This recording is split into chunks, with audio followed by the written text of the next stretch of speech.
अन्य साधनों से आय शीर्षक के अंतर्गत प्रमुख आयों का विवेचन पिछले वीडियो में हम पढ़ रहे थे।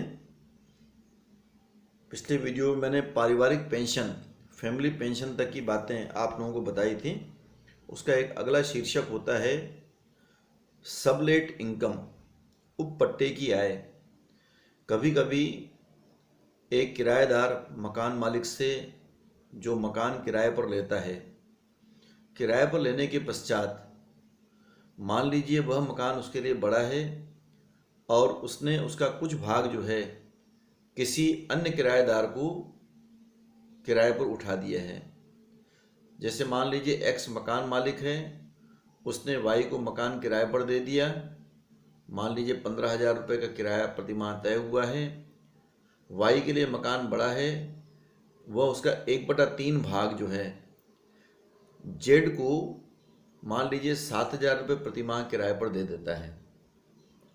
अब वाई को जेड से 7,000 महीने का किराया मिलेगा और उसको 1/3 भाग का किराया 5,000 रुपये देना पड़ेगा। तो 7,000 और 5,000 दोनों का डिफरेंस जो है 2,000 महीने का, 12 महीने का हो जाएगा आपका 24,000 रुपये। यह उपपट्टे की आय कहलाएगी, सबलेट इनकम कहलाएगी। मतलब इसको कहते हैं उपपट्टे की आय। ये अदर सोर्स में आपका टैक्सेबल इसके अंतर्गत मानी जाती है। अगला आता है इसमें मशीन, प्लांट और फर्नीचर, भवन के साथ या बिना भवन के उसको किराए पर उठाने से जो आय मिलती है वह भी इसी हेडिंग के अंतर्गत टैक्सेबल मानी जाती है। करों की राशि निकालते समय और जो रेंट रिसीव्ड रहेगा प्राप्त किराए में से उस मकान के संबंध में, उस प्लांट मशीन के संबंध में, उस संपत्तियों के संबंध में जो मरम्मत पर खर्च होगा, जो बीमा कार्य पर खर्च होगा या संपत्तियों का जो ह्रास आएगा उसको इसमें से माइनस कर देंगे। शेष राशि इसके अंतर्गत टैक्सेबल मानी जाएगी। नेक्स्ट शीर्षक है इसमें भारत के बाहर स्थित कृषि भूमि से आय। हमने पढ़ा है भारत में कृषि भूमि से आय कर मुक्त होती है, लेकिन भारत के बाहर जैसे इंग्लैंड में खेती से आय, जर्मनी में खेती से आय, पाकिस्तान में कृषि भूमि से आय, यह आपका यहाँ पर टैक्सेबल मानी जाएगी, अदर सोर्स के अंतर्गत टैक्सेबल मानी जाएगी। उसी प्रकार भारत में नॉन एग्रीकल्चर लैंड जो गैर कृषि भूमि से आय है वह भी यहाँ पर आपका कर योग्य मानी जाती है। जैसे प्लाट को किराए पर दे देना, या फिर आपका हाट बाजार है, कहीं मछली क्षेत्र है, उसको हमने किराए पर दे दिया और बदले में जो किराया मिलता है तो यहाँ पर आपका पूरा पूरा टैक्सेबल माना जाएगा। उसी प्रकार एक शीर्षक होता है अवैस की आय, माइनर इनकम। तो माइनर के बारे में हमने पहले भी पढ़ा था। कर से छूटे में प्रति अवैस जो रहता है, प्रति माइनर 1,500 रुपये तक आपका एग्जेम्प्ट माना जाता है और शेष इनकम उसकी माता या पिता की आय में जोड़ी जाती है। यानी 18 साल से कम उम्र का कोई व्यक्ति है और वह अपनी आय को स्वयं अर्जित करता है तो ऐसी स्थिति में प्रति अवयस्क पर माइनर 1,500 रुपये तक आपका एग्जेम्प्ट माना जाएगा और शेष रकम माता या पिता जैसी भी स्थिति होगी उसकी आय में जोड़ दी जाएगी। मान लीजिए किसी के 2 अवयस्क हैं और एक वर्ष में 10,000 की इनकम कमाते हैं तो 2 अवयस्क की वजह से 3,000 रुपये एग्जेम्प्ट माना जाएगा। 7,000 रुपये माता या पिता जैसी भी स्थिति होगी उसकी आय में जोड़ी जाएगी। एक अगला टॉपिक है क्रिकेटर की आय। क्रिकेट के खिलाड़ियों को जो इनकम मिलती है उसके बारे में सामान्य सा नियम है। भारतवर्ष में जो टेस्ट मैच खेले जाते हैं तो क्रिकेट कंट्रोल बोर्ड से जितनी भी राशि मिलती है उसका 75% एक्सपेंस या खर्च मान लिया जाता है।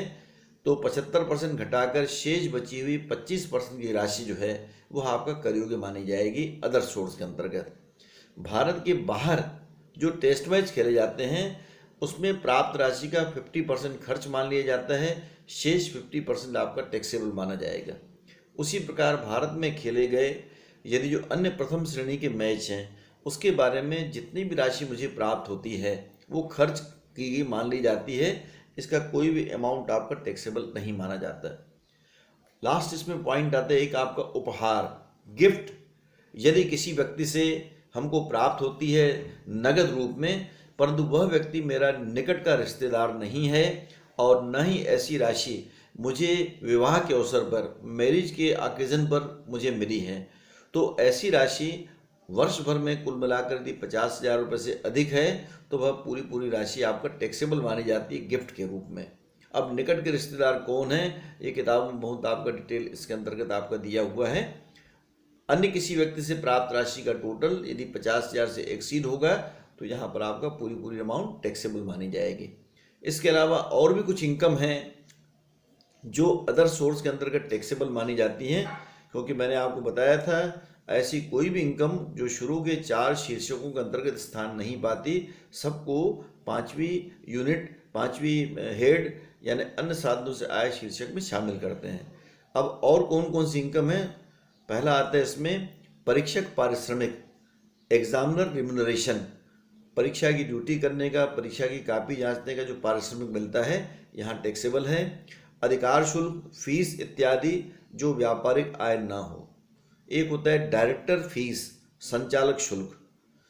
नेक्स्ट होता है अन्य संपत्ति से आय, जैसे मान लीजिए प्लाट का किराया वगैरह मिला, विदेशी प्रतिभूतियों पर ब्याज मिला, इंटरेस्ट ऑन फॉरेन सिक्योरिटीज।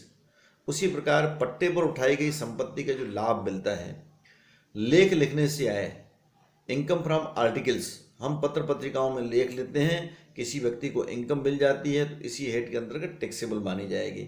व्याख्यान देने से आय, लेक्चर हम कहीं पर देने जाते हैं और किसी प्रकार की राशि प्राप्त होती है तो व्याख्यान देने से आय भी यहाँ पर टैक्सेबल मानी जाएगी। अस्पष्ट साधन से आय, इनकम फ्रॉम अनडिस्क्लोज सोर्स, अस्पष्ट साधन है, कहीं से पैसे का पता लगा, हमारे बैंक लाकर में मान लीजिए 2 लाख रुपए रखे हुए हैं, जब आयकर अधिकारी ने पूछा भी कहाँ से लाया, हम उसका स्रोत स्पष्ट नहीं कर पा रहे हैं, तो ये कहलाती है अनडिस्क्लोज्ड इनकम, अदर सोर्स में आपका टैक्सेबल मानी जाएगी। उसी प्रकार किसी संसद सदस्य या विधायक का वेतन इसी शीर्षक में टैक्सेबल माना जाता है। वेतन में भी पढ़ा था हमने, मालिक और कर्मचारी का संबंध होना चाहिए, चूंकि एमपी या एमएलए सैलरी पेड पर्सन नहीं माने जाते, नौकर कर्मचारी का संबंध नहीं होता सरकार का इनसे, इनको जो भी वेतन प्राप्त होगा वो यहाँ पर आपका टैक्सेबल माना जाएगा। किसान विकास पत्र, राष्ट्रीय बचत पत्रों पर ब्याज जो रहता है ये भी आपका इस क्षेत्र में टैक्सेबल माना जाएगा इसी शीर्षक में। और राष्ट्रीय बचत योजना से आहरित राशि, एक होती है एनएसएस स्कीम, उससे हम यदि किसी पैसों का आहरण करते हैं, बहुत पहले आपका लॉन्च की गई थी आपका आयकर अधिनियम के अंतर्गत, एक 80CCC करके आपका लॉन्च की गई थी, जिसमें आपका राष्ट्रीय बचत योजना में पोस्ट ऑफिस में या स्टेट बैंक में हम कुछ पैसा जमा कर दें, जैसे 30,000 40,000 रुपये तक राशि जमा कर दी जाए तो उसकी हमको पूरी छूट उस समय मिल जाया करती थी। लेकिन बाद में वह राशि जब हम आहरित करेंगे 3 साल के बाद तो वह आपका टैक्सेबल मानी जाती है। तो ये जो भी राशि आज तक लोगों का पैसा पड़ा हुआ है, लोग धीरे धीरे करके निकाल रहे हैं, रिटायरमेंट के बाद जो भी राशि निकाली जाएगी वह इसके अंतर्गत टैक्सेबल मानी जाएगी। ये कुछ प्रमुख इनकम्स हैं जो इसके अंतर्गत आती हैं। मतलब आपका प्रतिभूतियों पर ब्याज के संबंध में एक अगले लेक्चर में मैं आपको पूरा क्लियर इसके अंतर्गत बतलाऊंगा। Thank you.